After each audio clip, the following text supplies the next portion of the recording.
အားလုံးမင်္ဂလာပါဒီဗီဒီယိုလေးမှာတော့ကျွန်တော်ဘယ်အကြောင်းအရာပြောပြသွားမလဲဆိုတော့ပေါ့နော်ကျွန်တော်တို့ဒီ laptop မှာပဲဖြစ်ပေါ့ desktop မှာပဲဖြစ်ဖြစ်ပေါ့နော်ကျွန်တော်တို့ဒီ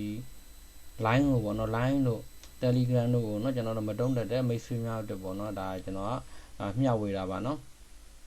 ဒါဆိုကျွန်တော်တို့ဒီကွန်ပျူတာမှာ line တုံးတော့မယ်ကျွန်တော်တို့အရင်ဘာလုပ်အောင်မလဲဆိုတော့သူ့ကိုကျွန်တော်တို့အရင် download အရင်သွားဆွဲရမှာနော်ဒါဆိုကျွန်တော်တို့ Google Chrome သွားမယ်နော်သွားပြီးရင်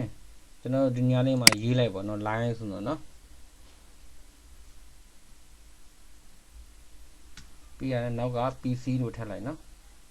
ကွန်ပျူတာမှာတုံးမှာဖြစ်တဲ့အတွက် PC okay ဒါဆိုဒီမှာနော် line PC download ဆိုတာလေးကိုနှိပ်လိုက်နော်ဒီကောင်လေးကိုနှိပ်လိုက်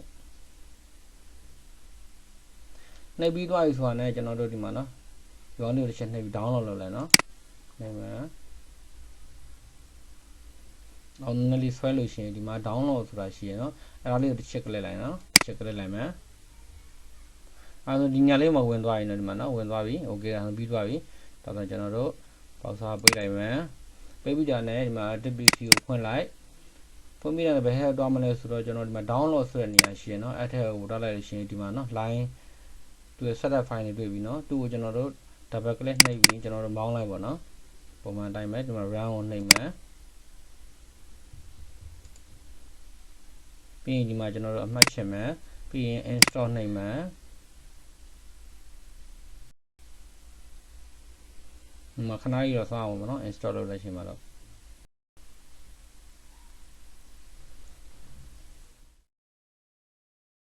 okay ဒါဆိုရင်ပြီးပါပြီပေါ့နော်ဒါဆိုရင်ဒီမှာနော်ကျွန်တော် icon လေးပေါ်တိုင်းနော်ဒီ line icon လေးကိုကျွန်တော် double click နှိပ်လိုက်နော်နှိပ်လိုက်ရင်သူကဒီလိုလေးပေါ်လာမှာနော်အဲ့လိုပေါ်လာလို့ရှိရင်ကျွန်တော်တို့ကသူ့ရဲ့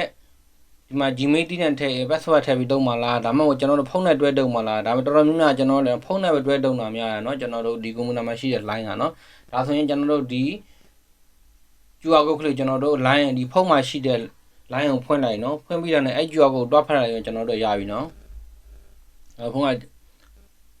line ကိုဖွင့်မယ်ဖွင့်ပြီးတိုင်းကျွန်တော်ဒီဘက် down လေးမှာရှိတဲ့ဒီဘက် scan ပုံစံလေးရှိတဲ့အားလေးကိုနှိပ်လိုက်မယ်ဒီကွန်ပျူတာမှာရှိတဲ့ QR code ကလေးကိုကျွန်တော်တို့ဖုန်းနဲ့တွားနေဖတ်လိုက်နော်ဒီမှာအဲ့လိုလေးဖတ်လိုက်အဲ့လိုဖတ်လိုက်ရင်လိုလေးပေါ်လာမယ်နော်အဲ့လိုပေါ်လာပြီဆိုလို့ရှိရင်ကျွန်တော်ဒီမှာ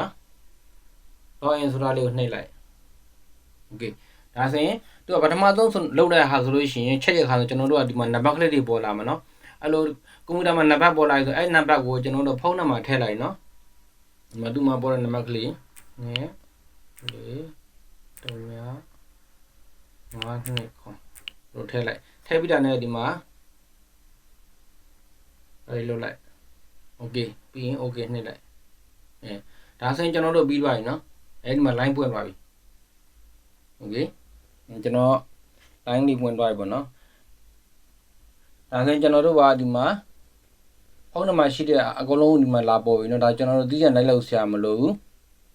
ဒါမှကျွန်တော်တို့ line 3ဝင်ရပြီပေါ့နော်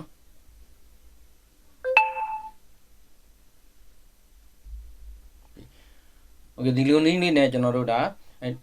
ကွန်ပျူတာမှာကျွန်တော်တို့ဒီ line တုံးမယ်ဆိုရင်ကျွန်တော်ဖုန်းနဲ့ချိန်ပြီးတုံးလို့ရတဲ့အကြောင်းဒါရှင်းပြပေးတာပါနော်ကွန်ပျူတာမှာကျွန်တော် line ဘယ်လိုတုံးလို့ရတယ်ဆိုတဲ့အကြောင်းကျွန်တော်မသိတဲ့